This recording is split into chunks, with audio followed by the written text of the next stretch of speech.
It's 2026. If you're streaming on your channel with default settings, then you're streaming with the handbrake on. Today, I'm showing you 10 different hidden toggles on Twitch, and some are off by default, and some of them you may have turned on by mistake. And one of these is the main reason that your Twitch chat is dead. So let's fix it. First up, let's take a look at the setting that absolutely destroys your chat interaction. If your Twitch chat feels empty, it might be because you're broadcasting from the past. Go to your Twitch channel, go to the top right corner, click your icon, and go to Creator Dashboard. Then look on the left-hand side, click on Settings, and then click Stream. Then you're going to want to find Latency Mode. Twitch tries to set this latency mode to low latency by default. However, updates to OBS Studio or account resets can actually flip this back to normal latency without you knowing. And if you're on normal, then you'll have about 10 to 20 seconds of delay, which means you'll tell a joke, then sit in silence for 20 seconds, and then chat will finally laugh. But that's not a stream, that's a voicemail. So go in your settings and double check that low latency is selected, and don't trust the default. Now, while we're on the topic of fixing chat interaction, if you're a new streamer, then you gotta stop using followers only mode. You're absolutely destroying your growth. I see people turn this on because they're scared of the bots. But if I find your stream and want to say hi, and a pop-up that says follow for 10 minutes comes up, I'm leaving out the door. You're essentially putting a locked door on an empty store. So go to your Twitch chat, go down to the very bottom where you hit the cogwheel chat settings next to the chat button. Then you'll scroll down and you'll see followers only chat. Make sure this is turned off. Use auto mod to catch the trolls or bots. And don't punish real humans for saying hello. Just go to the top right corner, click your icon, Creator Dashboard, moderation on the left-hand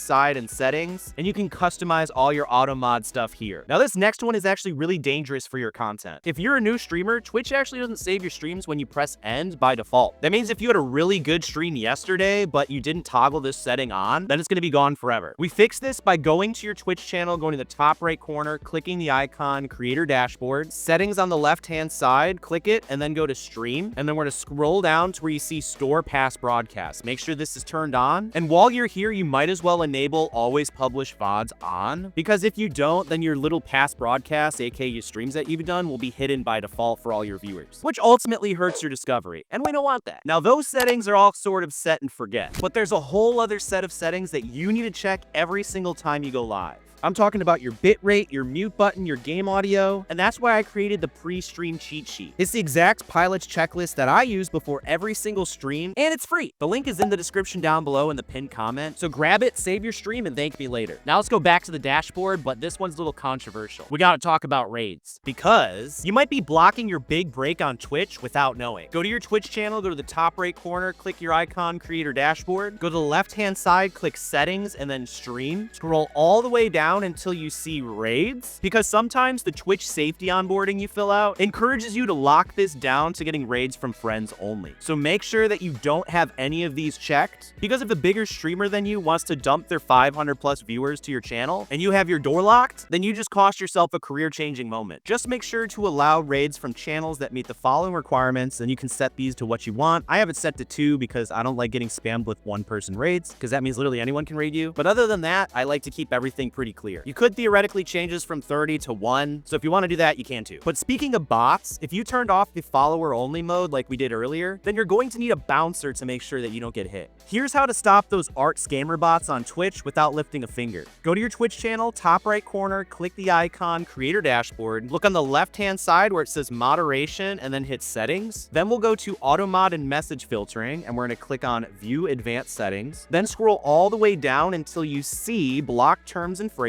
And this is where you're going to click in this box and you're going to type in all the common phrases that these stupid bots use all the time. Start with things like get famous here, get big follows, buy followers, get cheap viewers, and that filters out about 90% of the bots you're ever going to get. That way your chat stays clean, you don't have to ban people manually, and you're not distracted from those epic gameplay moments you're getting. Now, the next setting isn't a toggle, but it is a bad habit. Stop using the retro category on Twitch. When you're updating your stream information like this, are you tagging your game correctly? If you're playing Fortnite like this, but your category says just chatting, nobody looking for Fortnite can find you. And if you're playing an older game, don't use the retro category. It's honestly too crowded. You're better off using that specific game in order to get found, because there's less competition. So that was an easy one. But for my Twitch affiliates and Twitch partners, this is how you save your retention. Pre-roll ads on Twitch are destroying your discovery. Here's how to fix it. If I click on your stream and I instantly get hit with a 30-second ad, then I'm gone. In order to fix this, go to the top right corner of Twitch, click your icon, go to Creator Dashboard, then go to Monetization on the left and hit Ads, and go to the ad minutes per hour and change this to exactly 3 minutes. That way, you fully disable those pre-roll ads for incoming viewers whenever people click on your stream. Because interrupting your loyal viewers for a quick 30 or 60 seconds every now and then is a lot better than instantly blocking your face to any new viewers that might click on your stream. Now, I know what you're probably thinking. Cody, won't my viewers hate me for running mid-roll ads? Here's the secret though. You control the narrative. When you see the ad incoming text appear above your chat room, don't let it upset you. Simply pause the game or do whatever you're doing and tell the chat, hey, there's an ad break coming up, so let's use this as a time as a health break instead. We can go grab some water, grab a snack, stretch your legs. Because when you reframe it as a health break instead of just an ad break, nobody complains. You get the revenue, even if it's pennies, the chat stays hydrated, and you don't have to piss your pants, which is half the reason I'm filming on a toilet today, and not because my power's been out for 2 weeks. But this next setting I'm gonna show you is the only reason that saved my stream when my internet crashed last time. Because Twitch has a secret setting that instantly saves your stream when your internet dies. It's called disconnect protection. Go to Twitch, go to the top right corner, click your icon, Creator Dashboard, then go to the left-hand side, hit settings, and then stream. And right here at the top, you'll see disconnect protection. Make sure this is enabled. If your internet drops for a second or OBS crashes, instead of ending your stream and kicking out all the viewers you've gotten over the hour or so you've been streaming, Twitch will keep your channel live for about 90 seconds, showing a technical difficulty screen, which gives you time to reboot your router and computer, or restart OBS without losing your viewers. It's literally a lifesaver, so make sure this is turned on. Now we need to make sure that the people in your chat are actual real people. Stop letting anonymous accounts on Twitch ruin your stream. Go to Twitch, click your icon in the top right, hit Creator Dashboard, go to Moderation on the left and hit Settings, then go to Chatter Permissions, and then go to View Advanced Settings. This is where you can set your chat verification. Like if you want to do some chatters must have a verified email, you do it just for the first time chatters in my channel, because that's going to be a good firewall for trolls and bots, which is going to prevent them from spamming in your chat. You could also do phone verification for first time chatters for that same reason. But whatever you think is going to be best for your channel, you should at least have some sort of chat verification to prevent the bots and trolls, because most bots and trolls will not burn a real phone number just to troll you. That one setting blocks 99% of hate raids before they actually happen. And setting number 10 is the one that's going to make you go viral. You're making it too hard for your viewers to make you famous. Go to your Twitch channel, hit that icon in the top right corner, hit Creator Dashboard, go to Settings on the left, and then hit Stream. Scroll down until you find Clips. Make sure that Enable Clips is enabled, but the secret is making sure Followers Only is off.